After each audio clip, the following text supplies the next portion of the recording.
So this just came across my FYPM and I'm in a mood for a rant.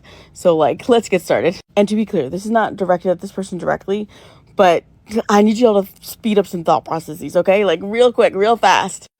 I am on antidepressants and I am on anti-anxiety medication, but I've never heard of anything like this. So I go to the doctor, and the doctor even then was like, yeah, this is really weird because this has been happening a lot recently. I've been having a lot of young people coming in who have to have this same thing happen, and it's strange because it kind of feels like it violates some shit, right?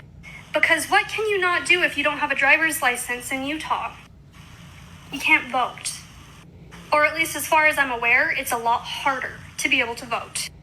I just think it's really interesting that I get this letter in the mail. So for context, she's talking about how she went to go renew her license and she used to get a medical evaluation, a mental evaluation, in order to keep her license in the Republican-led state of Utah. And I kind of like, I feel like I'm losing my mind. I feel like I'm just repeating myself over and over and over again. This has always been the plan. Republicans have not even been subtle about it. An NBC News piece in August of 2020 literally said, this is NBC, it says, that because the virus hit blue states hardest, a national plan was unnecessary and would not make sense politically.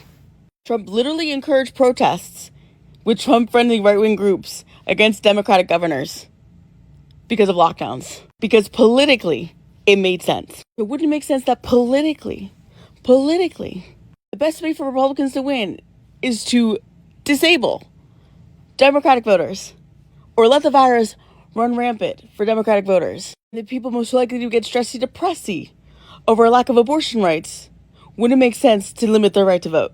The people with the highest rates of depression or disability wouldn't make sense for them to have their right to vote restricted for Republicans. And the sad part is, this isn't even a new fucking policy. This has existed since 1979. I'm venturing to guess that the form that had to be filled out, and it's cut off a little bit up here. This is the one. It said it was updated and revised in 2020. Additionally, ever since 2020, they've been restricting people's access to mail-in ballots. And you said in the video that you've never heard of this before, but your doctor has seen a lot of young people come in with this exact same evaluation form. What have Republicans also signaled? Huh? That they don't want young people to vote. That nobody under the age of 21 or 25 should have the right to vote. They never had to enforce it on you before. And what do a lot of young people vote with? Their driver's licenses.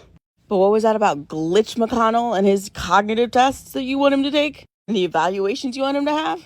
There you go. Congratulations. Your wish very clearly is Republican commands.